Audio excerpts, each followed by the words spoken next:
lacrosse is the exercise that I chose. Lacrosse is a team sport, and so using a rubber ball and sticks to ultimately try and score, when there's also defense who's trying to make sure they do not score. So they can run the ball up, they can catch it, or they can shoot or pass with the ball in their net. It's very active and very athletic. So this is an image from a few years ago in the national championship when Yale played Duke, and you can obviously see Duke playing defense, and it's riding the Yale offensive guy and trying to prevent them from scoring. So there's a lot of pros of lacrosse. It's a great cardio exercise. So you get to run a lot, and they say you run almost a mile each game you play. Now there's a lot of stop and go, but it's still very good for cardio. So there's lifelong lessons that are taught, like teamwork and other things like that, and that I have always will remember. And you can learn how to be a leader. You'll make new friends, like I have here at Catawba. I've made about 40 new friends, and I've made so many more throughout my years. It's definitely a stress reliever. You can forget about everything that's going on in this world, and you can just enjoy the game. And also, like many people here at Catawba, you can earn scholarships. So some cons. Lacrosse, it is a very big and growing sport now, but not in all places. So that is a con. You can't have it everywhere, and that you can see in Division I level, where Utah and Denver are the only two really out west Division I programs. It's hard to play without experience because you got to learn how to catch and cradle the ball. That's the two ultimate things you need to know to be able to play lacrosse. It's also not as popular as baseball, so it's the same season, and a lot of kids are shown baseball first, and not many people know about lacrosse as much baseball, so more people are drawn to baseball and things like that. And it's definitely an expensive sport with all the gear you have.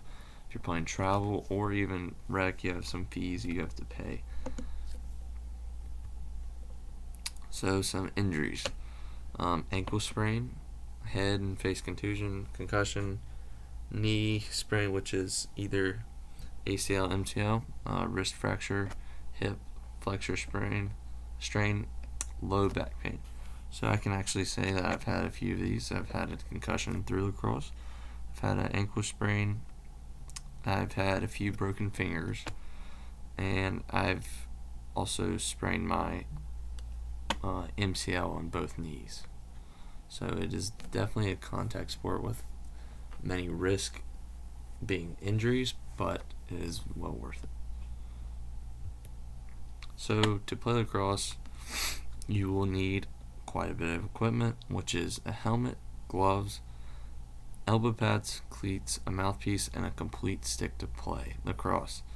To play with the bare minimum, you'll need $860 worth of equipment, and that is just for the bare minimum.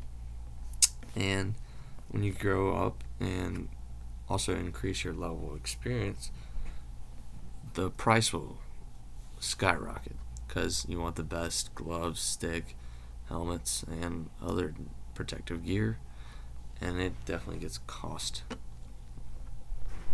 a lot more. So finally, is lacrosse recommended?